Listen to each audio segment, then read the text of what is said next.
Comme nous l'avons vu dans les inconvénients du retail, le pricing et l'obtention, la guéguerre pour la buy box reste la chose la plus délicate de ce business model et donc, par définition, du retail arbitrage flipping. La buy box, c'est le saint graal pour un retailer et pour l'obtenir, il faut apprendre à dompter l'algorithme d'Amazon.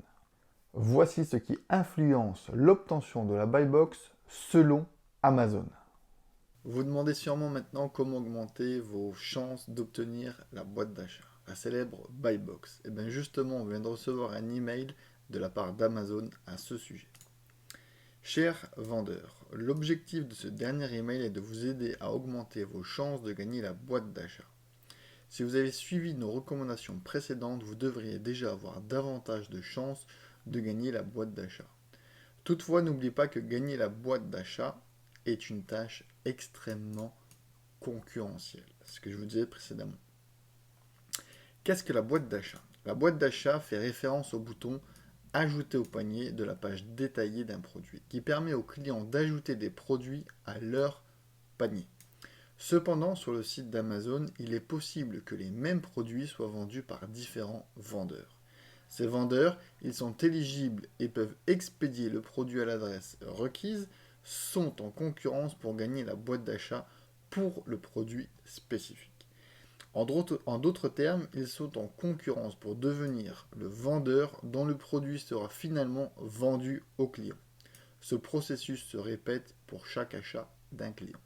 Pour faire simple, si on va sur ce produit-là, un livre de Claude François, l'intégrale de ses adaptations français brochées 13 février 2018, on voit ici qu'il y a plusieurs vendeurs, d'accord, 26 neufs et d'occasion.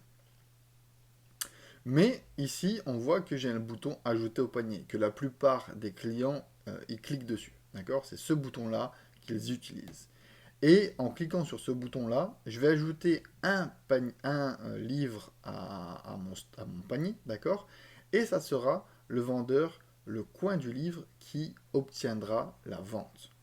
Maintenant, si je descends un petit peu plus bas, on voit ici que j'ai un livre à 9,99. Celui-là, il était à 9,98 par le coin du livre.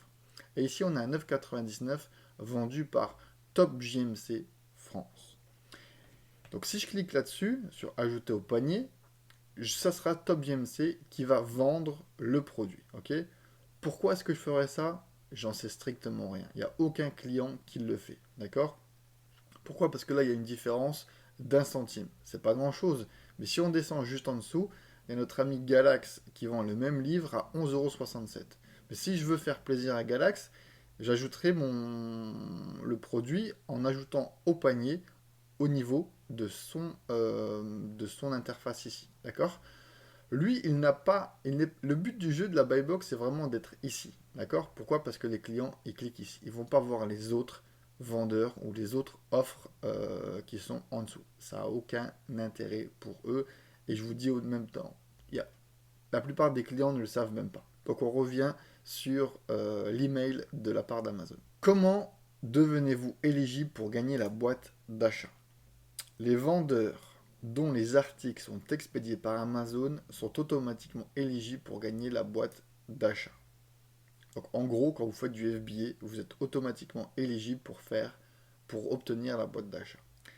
Les vendeurs dont les articles ne sont pas expédiés par Amazon doivent répondre à des exigences basées sur la performance afin d'être éligibles pour gagner la boîte d'achat. Vous devez avoir un compte vendeur professionnel, donc en basique, vous ne pouvez pas l'avoir. Des mesures telles que le taux de commande défectueuse, le taux d'annulation, le taux d'expédition en retard déterminent votre éligibilité. Donc en gros, si vous avez une bonne performance. Et le volume des commandes est requis pour permettre à Amazon d'évaluer vos performances. C'est-à-dire que si vous n'avez pas beaucoup de commandes, eh bien forcément votre performance elle peut être très très bonne, mais parce qu'elle est basée sur pas beaucoup de commandes, tout simplement. Comment pouvez-vous augmenter vos chances de gagner la boîte d'achat?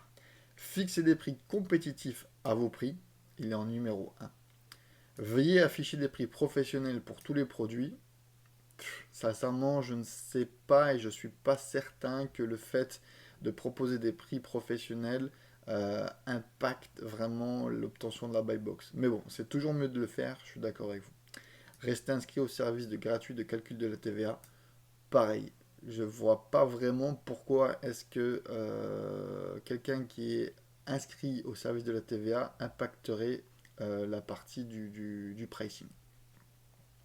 Offrez la livraison gratuite Amazon Prime. Oui, ça c'est évident que si vous êtes en Prime, vous avez beaucoup plus de chances d'obtenir la buy box que quelqu'un qui est en non Prime. Et encore, on a vu des cas où quelqu'un qui faisait du FBM avait la buy box par rapport à quelqu'un qui faisait du FBA.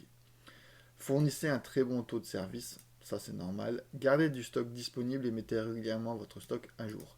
Ça j'ai envie de vous dire c'est normal. Pourquoi? Parce que Amazon, eh ben, il aime bien donner à manger et comment dire, gratifier un petit peu les vendeurs qui jouent le jeu toujours en ayant du stock. Si vous venez avec 2 livres de temps en temps et qui puis ensuite plus rien, je ne parle pas du même produit, hein, d'accord? C'est toujours sur votre catalogue général. Et bien forcément, il sera toujours plus à même de mettre en avant un vendeur qui a plus de commandes, qui a plus de produits, qui a un plus grand, large catalogue.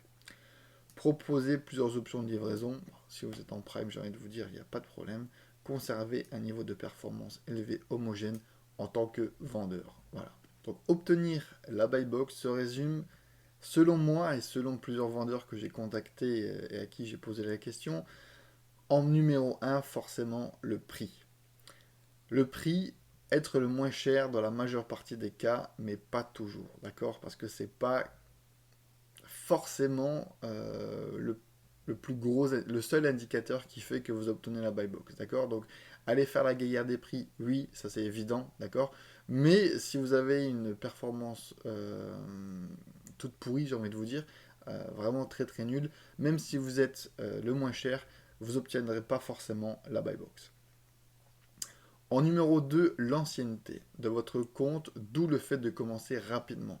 Donc, le principe et le but de cette formation, c'est aussi de vous donner les clés, surtout pour aller créer votre private label. Mais l'objectif de ce module-là, de ce chapitre, c'est que si votre private label met du temps un petit peu à se construire, d'accord, eh ben, le retail arbitrage va vous permettre de commencer à engranger des commandes et donc à faire vibrer, à lancer un petit peu des bons signaux à Amazon pour vous dire, voilà, on est en train de faire des commandes, on a des bons retours, on n'a pas justement de mauvais retours de la part des clients, etc., etc. On obtient même peut-être des évaluations et donc tu peux mettre en avant mon compte vendeur et mon catalogue. En numéro 3, forcément, la performance. On l'a vu dans l'email d'Amazon, la performance est un indicateur clé de l'obtention de la buy box. Donc faites pas n'importe quoi, vendez des produits de bonne qualité, des produits qui se vendent, ayez un service ultra clean et surtout si vous faites du FBM, eh ben, expédiez rapidement vos produits. Et en numéro 4, on peut dire que si vous faites du Prime ou non, donc du FBA ou du FBM, cela va impacter l'obtention de la buy box. Et c'est évidemment clair, d'accord? Pourquoi? Parce qu'encore une fois, si vous utilisez les différentes options et les différents leviers que vous apporte Amazon, que vous propose Amazon, bah forcément vous jouez le jeu. Bah si vous jouez le jeu en utilisant le Prime, bah eux ils vont jouer le jeu en vous donnant un petit peu plus de visibilité et donc d'obtention de la buy box. En numéro 5, le nombre d'évaluations vendeurs. On s'en fiche un petit peu des évaluations de produits. Pourquoi? Parce qu'on est dans une dynamique de retail arbitrage. Donc le produit que je vends aujourd'hui, eh ben, potentiellement, je ne le vendrai plus demain ou après-demain ou dans 2 mois. Donc les évaluations produits ne m'intéressent pas forcément dans ce business model. Mais par contre, les évaluations vendeurs vont impacter mon compte général. Donc le fait de commencer à engranger des évaluations vendeurs, c'est quelque chose qui va impacter votre business model du retail arbitrage, d'accord, pour l'obtention de la buy box, comme on vient de le voir, mais également lorsque vous allez lancer votre private label. Votre compte aura déjà un poids, d'accord, avec différents avis, différentes évaluations, et ça c'est clairement quelque chose qu'il faut prôner et qu'il faut essayer d'avoir le maximum possible. Et enfin, Point numéro 6, la diversité de votre catalogue, c'était mentionné dans l'email d'Amazon. Plus votre catalogue va être varié, plus vous aurez de stock, d'accord? Alors attention, du stock qui bouge, hein, pas du stock qui reste pendant 6 mois dans les entrepôts sans qu'il y ait de commandes sur ces unités, etc. etc. C'est vraiment faire vivre votre compte avec du stock, du in et du out. Et ça, Amazon apprécie et donc l'inclut forcément dans son algorithme pour l'obtention de la buy box. Au niveau du pricing, je tenais vraiment à vous dire quelque chose que j'ai découvert et que je ne savais pas trop en fait. Je connaissais la loi de tête, d'accord, mais je ne savais pas qu'elle était impactante comme ça sur un business du retail arbitrage et surtout dans le retail arbitrage de livres. Et bien tout simplement c'est la loi relative au prix du livre, dite la loi Lang, en rapport au ministre Jack Lang. C'est-à-dire que l'éditeur va fixer un prix unique, le prix plancher et le prix plafond. C'est-à-dire qu'on ne peut pas descendre en dessous d'un certain prix et on ne peut pas monter au-dessus d'un certain tarif. Et ça, c'est vraiment problématique sur certains livres. Pourquoi? Parce que vous n'allez pas pouvoir jouer au niveau du pricing. On sera tous au même prix, d'accord, sur un prix neuf. Attention, hein, c'est que sur du neuf, d'accord. Les occasions et très bon état et autres états de livres ne sont pas inclus dans cette loi Lang. Donc, il faut vraiment faire très attention parce qu'en fonction du prix d'achat, vous n'allez pas forcément pouvoir le vendre avec les marges que vous auriez peut-être calculées, d'accord? Le prix sera fixe. Il se peut que vous n'ayez pas la possibilité de casser les prix ou inversement aller faire de grosses marges. J'ai essayé de chercher, d'accord, et j'ai pas trouvé en fait comment détecter si un livre est impacté par cette loi Lang ou s'il ne l'est pas. Et sincèrement, j'ai pas trouvé la réponse. J'ai l'impression que c'est de temps en temps, en fait, de plus en plus, Amazon inclut ces livres dans l'algorithme et bloque les prix. Au tout début, quand on faisait du retail arbitrage, je n'avais pas forcément ces restrictions, mais maintenant, à chaque fois que je veux un petit peu casser les prix ou que je mets en place le repricer, je reçois un email de la part d'Amazon pour me dire que la liste est désactivée, l'offre est désactivée en raison d'un prix trop faible ou trop haut. Et je suis obligé de revenir sur le seller central, d'aller modifier mon tarif en regardant un petit peu où se trouvent les autres et de mettre exactement le même prix. Mais il n'y a rien qui me dit ce prix-là doit être vendu à 25 euros. Vous voyez? Et c'est ce qui me dérange un petit peu à ce niveau-là, c'est que j'ai du mal un petit peu à voir et à analyser ou à anticiper jusqu'à où je vais pouvoir aller, voir s'il est vraiment impacté par la loi Lang. Et c'est un petit peu la grosse restriction que j'ai avec ce business model. En tous les cas, je vous mets le lien en description et si vous voulez, on se retrouve dans les commentaires pour parler vraiment de ce point. Ça me ferait vraiment plaisir d'échanger avec vous, donc n'hésitez pas en commentaire de laisser vos questions, vos réponses, afin de partager tout ça avec le reste des membres. On vient de voir que le prix est un des éléments les plus importants dans l'obtention de la buy box. C'est alors maintenant qu'entre en jeu le repricer. Il existe une multitude de repricers sur le marché. Je pense que d'ici quelques mois, vous aurez accès à notre version et à notre vision du repricing. Dans cette vidéo et dans ce chapitre, et dans le but de commencer rapidement et sans investissement autre que le stock, on va commencer avec un repricer totalement gratuit et que j'ai moi-même utilisé quand j'ai commencé le retail arbitrage flipping. On va donc utiliser le repricer gratuit et inclus directement dans votre seller central. Donc nous voici sur le seller central, là on est sur le tableau de bord du seller central. Je vais juste, avant d'arriver sur le repricing, je vais juste vous montrer un petit peu notre stock. Donc on va dans stock, gérer votre stock. Et ici je vais faire un petit tri par quantité, d'accord, disponible. Donc le premier c'est vraiment un test, il faut pas le prendre en compte. Mais ensuite on voit bien qu'il y a des livres, d'accord, qu'on a acheté chez Retail Arbitrage Flipping et qu'on a configuré et ajouté avec Scanlister, l'outil qu'on a vu juste précédemment. Je voulais juste revenir sur les quantités. Donc ici, on voit que j'ai pas mal de quantités à 5, 5, 4, 4, 3. D'accord? Et dans une des premières vidéos, je vous ai dit qu'il fallait pas forcément commander beaucoup d'unités du même produit. Pourquoi? Parce que le risque, ben, il est plus conséquent d'avoir des invendus en ayant 5 unités qu'en ayant une seule unité. D'accord? Et ben, sur les quelques produits que j'avais commandé 5 ou 4 unités, eh ben, je m'aperçois quand même que ben, c'est ceux-là qui me restent sur les bras. Pourquoi? Bah, tout simplement parce que les marges étaient assez élevées dans ma formule Excel de calcul, et du coup, ben, j'en ai commandé 5. Mais vu que les marges étaient élevées, bah, c'était bien pour une raison, hein, c'est parce que ben, le BSR il n'est pas forcément au top, parce que ben, les ventes ne sont pas forcément assez dynamiques, et du coup, ben, on a du mal à les écouler. Donc certes, sur le papier, les marges sont importantes, mais derrière, bah, s'il n'y a pas de vente, bah, au final, il n'y a pas de marge, d'accord? Donc vraiment, faites très très très attention. On le verra dans une vidéo, dans une des prochaines vidéos, une analyse un peu plus poussée des marges. Euh, mais voilà, je voulais simplement revenir vers vous à ce sujet. Bon, on va repasser sur le repricer. Donc pour le repricing, c'est pas dans la gestion du stock, mais c'est plus dans la tarification. Donc on va dans tarification, prix automatique. Et ici, on voit que j'ai déjà une règle qui a été configurée. Si jamais je voulais modifier les SKU qui sont intégrés dans cette règle, il suffirait que j'aille dans modifier les SKU. Ici, on voit bien que c'est sur les 5 marketplaces, mais nous, on va passer sur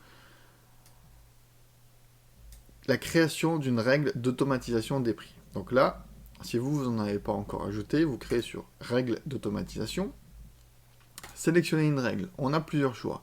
Boîte d'achat compétitive, le prix le plus bas compétitif, prix du compétiteur externe et en fonction des unités vendues. Alors, si vous ne savez pas trop à quoi ça correspond, on va sur la droite. Comme toujours chez Amazon, il faut chercher un petit peu, mais c'est généralement expliqué. Donc, qu'est-ce qu'une règle compétitive? Le prix de votre SKU peut être inférieur, identique ou supérieur au prix dans la boîte d'achat ou présenter l'offre au prix le plus bas. Ce type de règle est utile lorsque plusieurs vendeurs proposent le même produit. Qu'est-ce qu'une règle compétitive? Externe compétitif, pardon. Le prix de votre SKU peut correspondre au prix externe ou être plafonné en fonction de celui-ci. Le prix externe est le prix le plus bas pour cet article proposé par d'autres détaillants. Il n'inclut pas les prix d'autres vendeurs Amazon. Votre offre peut être éligible à la boîte d'achat si votre prix et celui de l'expédition sont supérieurs au prix du concurrent. Donc en gros, ils vont aller regarder également sur d'autres sites internet si le prix est compétitif. Bon, pas que sur Amazon. Et qu'est-ce qu'une règle en fonction des unités vendues? Vous pouvez réduire le prix de votre SKU en fonction du volume des ventes cibles que vous sélectionnez dans une période définie. Ce type de règle est utile lorsque vous souhaitez modifier le prix en fonction de votre volume de vente. Par exemple, en cas de liquidation des excédents de stock ou de modification de prix en fonction de la demande. Donc voilà, maintenant qu'on connaît un petit peu tout, nous ce qu'on va vouloir faire, c'est la boîte d'achat compétitive. Et ici, on va l'appeler Buy Box. Alors, pardon, Buy Box, on va dire formation. Comme ça, ça va être pris. On va le mettre sur Amazon France, parce que pour l'instant, on n'a que des livres français, mais je vous invite à tous les sélectionner si jamais vous vendez d'autres produits sur d'autres marketplaces. Il faut savoir aussi que sur d'autres marketplaces, comme par exemple Amazon.de, donc forcément en Allemagne, ça serait pas forcément logique de vendre des livres en français, mais au final si. Pourquoi? Parce qu'il y a toujours des personnes en vacances qui peuvent commander un livre, il y a des expatriés, il y a des francophones qui sont aussi en France, qui sont aussi en Allemagne, donc forcément ça prête toujours à avoir un petit peu plus de clients potentiels si on affecte nos offres à l'international, d'accord? Mais bon, pour l'instant, on va rester sur la France parce que c'est plus simple et ça sera beaucoup plus parlant. Ensuite, on a des options. Définissez ci-dessous les attributions de tarification que vous souhaitez définir dans Amazon.fr. Donc, restez en dessous du prix dans la boîte d'achat d'un certain montant, ajustez le prix dans la boîte d'achat, restez en dessous du prix dans la boîte d'achat d'un certain montant, au-dessus. Et là, c'est en dessous du prix de la boîte d'achat d'un certain montant. Donc là, on va mettre 0,01.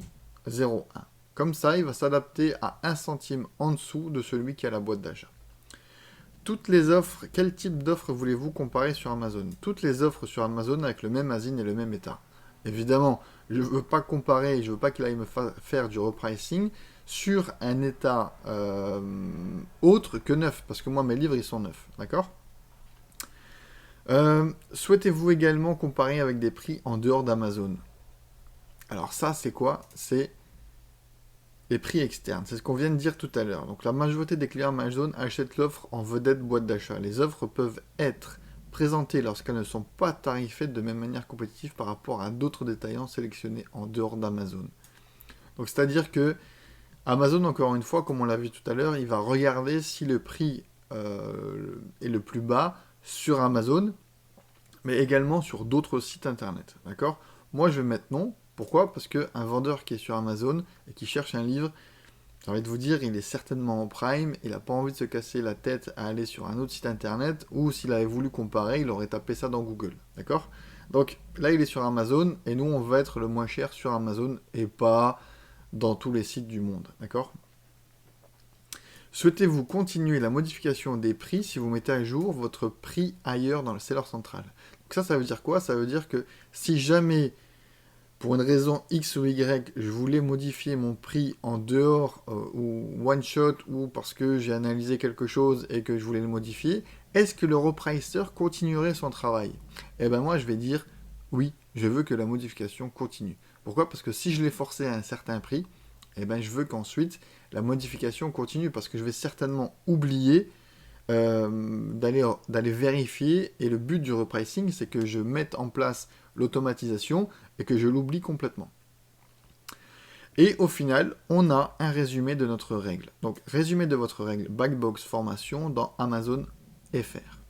Restez à 1 centime en dessous du prix de l'offre mise en avant sur toutes les offres avec le même ASIN et le même état. Continuez l'automatisation des prix après avoir modifié votre prix ailleurs. Et ensuite, on ajoute. Passez à la sélection des SKU. Et là, on va sélectionner tous les SKU qui nous permettent d'avancer et qui restent en stock encore chez nous. D'accord? Donc là, on est à 29,99 €. Et là, on s'aperçoit de quelque chose qui est vraiment très très très important. C'est que ici, vous voyez, j'ai simplement mis le SKU Scanlister 30. Donc Scanlister et 30, c'est un numéro chronologique qui s'est incrémenté. Le problème, et que le conseil que je vous ai donné dans une vidéo précédente, c'était d'ajouter le prix d'achat et le prix de vente conseillé par Retail Arbitrage Flipping. Pourquoi?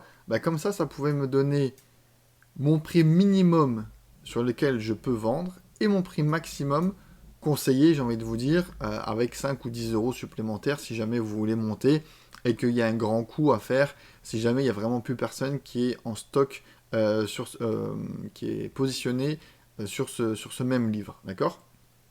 Mais là, comme ça, il faudrait que je retourne sur le fichier Excel et que je regarde, et ça va me prendre un peu plus de temps. Donc là, vraiment, sur les SKU, essayez de vous simplifier la vie, essayez de vous donner des petits tips comme ça, des petits raccourcis qui vont vous permettre d'analyser, de bien comprendre là où vous en êtes au niveau de votre pricing. Et ensuite, là, on va mettre le prix minimum qu'on peut aller et votre prix maximum qu'on peut aller. Donc moi, je les ai tous mis à 100 €. C'est pas forcément une bonne stratégie parce que s'il n'y a plus personne sur la buy box, le livre va monter au fur et à mesure jusqu'à 100 €. Et ça, clairement, c'est vraiment pas conseillé parce que personne n'achètera ce livre à 100 €, même s'il n'y a personne d'autre sur la buy box. Et j'ai même envie de vous dire, ça pourrait laisser l'envie à d'autres vendeurs de venir vendre ce livre. Alors que si j'étais sur un prix normal en théorie, les vendeurs pourraient se dire « Ah il y a déjà quelqu'un, alors je ne vais pas acheter du stock. » Vous voyez? Donc ça pourrait être un frein à avoir d'autres concurrents. Voilà, quand il y a des trop beaux coût à faire, forcément, il y a une bonne partie des vendeurs qui viennent se greffer, et ben moi, ça me pénalise, entre guillemets. Alors que si j'avais été sur un tarif normal, traditionnel, entre 10 et 30 euros, j'ai envie de vous dire, pour un livre, encore 30 euros, c'est déjà assez cher, c'est quelque chose sur lesquels ça va pas choquer un autre vendeur. Donc voilà. Et ici, ben, on met notre prix d'achat, notre prix minimum et notre prix maximum. Et ensuite, on va cliquer sur afficher historique du prix, buy box formation, attribuer la règle, compétitive. Et bien là, on va mettre buy box formation. Buy box formation pour lui attribuer la règle buy box formation. L'autre competitive price rule by Amazon, c'était ma toute première règle d'automatisation de pricing que j'avais faite moi tout seul dans mon coin et pas pour la formation, j'ai envie de vous dire. Et donc là, on fait ça. On les attribue buy box formation pour être sûr que chaque SKU a la bonne règle de pricing et on n'aura plus rien à faire de notre côté. Et c'est tout. Hop, termine sur celui-là. Et là, on est bon. Et là, on voit bien que j'ai ma règle d'automatisation personnalisée qui s'appelle buy box formation avec 8 SKU sur Amazon.fr. Et maintenant, le travail de Amazon et le repricing va faire son travail et va adapter mes prix en fonction des buy box, en fonction des autres vendeurs, etc., etc., pour essayer de me faire gagner la buy box en fonction du prix minimum que j'ai mis. Si jamais il y a un autre vendeur qui a pris qui a setupé, configuré un prix en dessous du mien, bah forcément, moi, mon repricing va s'arrêter et c'est l'autre qui va gagner la buy box s'il a mis en place un repricing lui aussi. Donc ça, c'est vraiment très très simple, ça marche. Alors il y en a qui vont dire que le repricing d'Amazon n'est pas top, n'est pas super, qu'il y a toujours des problèmes. Ok, mais ça a le mérite d'exister, ça a le mérite d'être gratuit directement dans votre seller central. Et encore une fois, ça n'empêche pas d'aller de temps en temps gérer votre stock et voir ici si vous êtes le prix le plus bas. D'accord ? Hop. Ici, vous voyez là, le prix le plus bas. Ici, je suis le plus bas, je suis le plus bas, je suis le plus bas, je suis le plus bas, je suis le plus bas. Ici, je ne suis pas le plus bas. Pourquoi ? Parce que là, on est à 21,29€ au prix le plus bas. Et moi, mon repricing, il a été jusqu'à 21,40€. Donc voilà.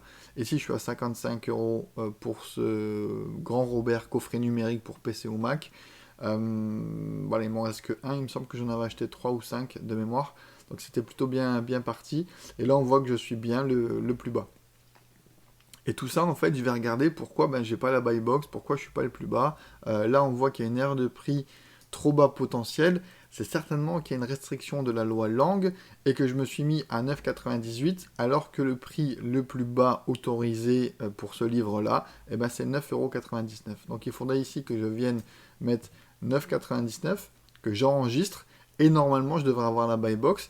Mais vu qu'on est tous sur le même pricing, l'algorithme va faire en sorte, l'algorithme d'Amazon va prendre en compte les évaluations vendeurs et tout ce qu'on a vu précédemment pour déterminer si c'est moi qui vais avoir la buy box ou un autre vendeur beaucoup plus compétent et beaucoup plus à même de gagner la buy box. Donc voilà. Voilà, donc de temps en temps, allez vérifier ici si vous êtes toujours le plus bas, s'il faut modifier, c'est de comprendre aussi pourquoi est-ce que vous n'avez pas la buy box, pourquoi vous n'êtes pas le plus bas.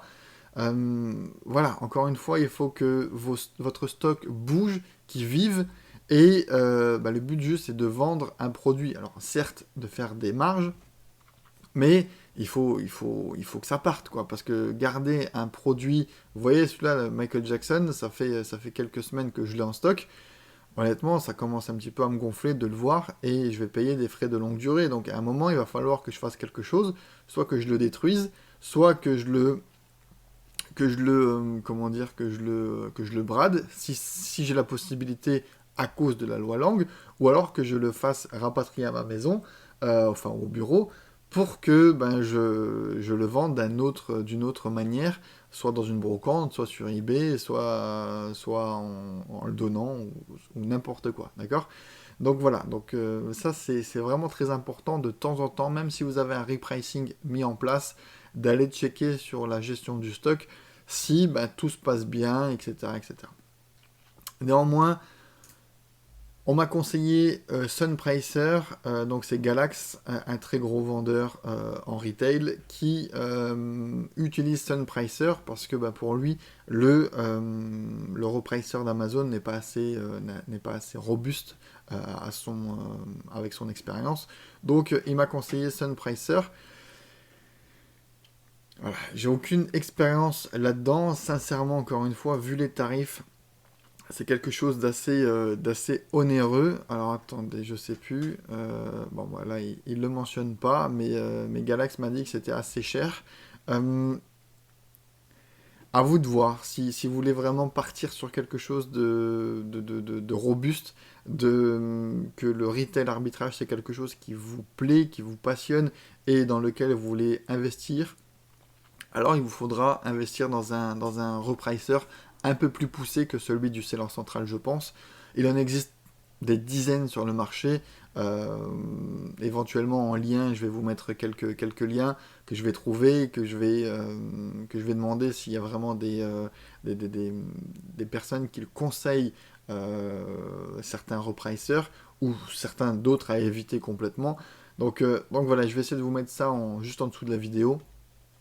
Mais dans un premier temps, encore une fois, ce module est là pour commencer à générer des ventes, commencer à faire un petit peu de marge. Et si c'est pour cramer la chandelle avec des investissements qui sont assez colossaux, j'ai envie de vous dire, enfin colossaux, assez chers, je pense pas que ça vaille le coup d'investir dans un repricing à ce niveau-là. Alors c'est sûr que si vous êtes face à Galax sur la compétition de la buy box, c'est certainement lui qui va l'avoir, d'accord? Pour ça, il n'y a quasiment aucun doute.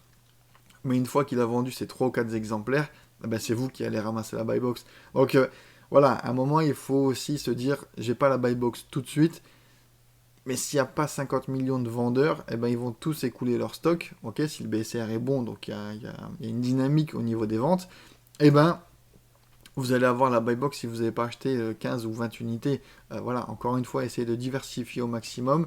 Vous allez voir que les commandes vont arriver et c'est comme ça qu'on est motivé parce que vaut mieux se faire, c'est pas 1 ou 2 euros de marge plutôt que 10 euros de marge, mais au bout de 4 semaines. Vous voyez, ça va vous motiver de voir une vente, ça va vous motiver de voir des commandes arriver dans votre seller central.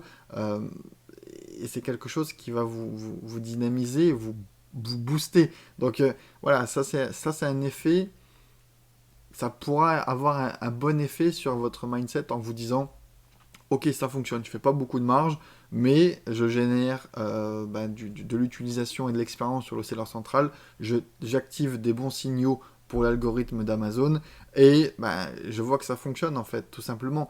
Donc, essayez voilà, de mettre en place des outils. Encore une fois, hein, Rome ne s'est pas faite en 2 jours, donc allez-y tout doucement. N'allez pas investir dans des outils qui sont coûteux si vous savez même pas si ça fonctionne. Encore une fois, hein, voilà. Là, tout ce que je vous dis, ça fonctionne. On a vu qu'on a fait pas mal de commandes, on le verra dans la vidéo précédente, dans la vidéo suivante. Mais on a quand même des invendus. Donc imaginez, vous auriez acheté que du Michael Jackson, Betouche, Riyad, Cachin, je sais pas ce que c'est. Euh, Vous auriez eu votre stock sur les bras et vous m'aurez dit Jérôme ça fonctionne pas. Mais juste ici on voit que j'ai fait des ventes sur la méthode Wall 30, Fourmi, un village français, photo numérique, celui-là je l'ai vendu à 3 ou 4 exemplaires je crois. Euh, Dents et gencives, qu'est-ce qu'on mange ce soir, Blanche-Neige, voilà tout cela il m'en reste zéro et pourtant j'avais du stock. Donc ça fonctionne. Maintenant le sourcing est important. Calculer les... Voilà, encore une fois, ça c'est à vous de faire votre petit marché sur le fichier de Retail Arbitrage Flipping. Mais encore une fois, diversifiez au maximum vos stocks. Mettez en place un repricing simple qui va pas vous prendre trop de temps à analyser, parce que plus c'est compliqué, et moins on va s'y mettre, d'accord? Là, vous voyez, en 5 minutes, j'ai mis mon repricing automatique. Si en plus vous mettez vos bonnes données dans votre SKU, en 2 minutes, vous avez setupé tout votre repricer automatiquement. Donc voilà, on passe à la vidéo suivante.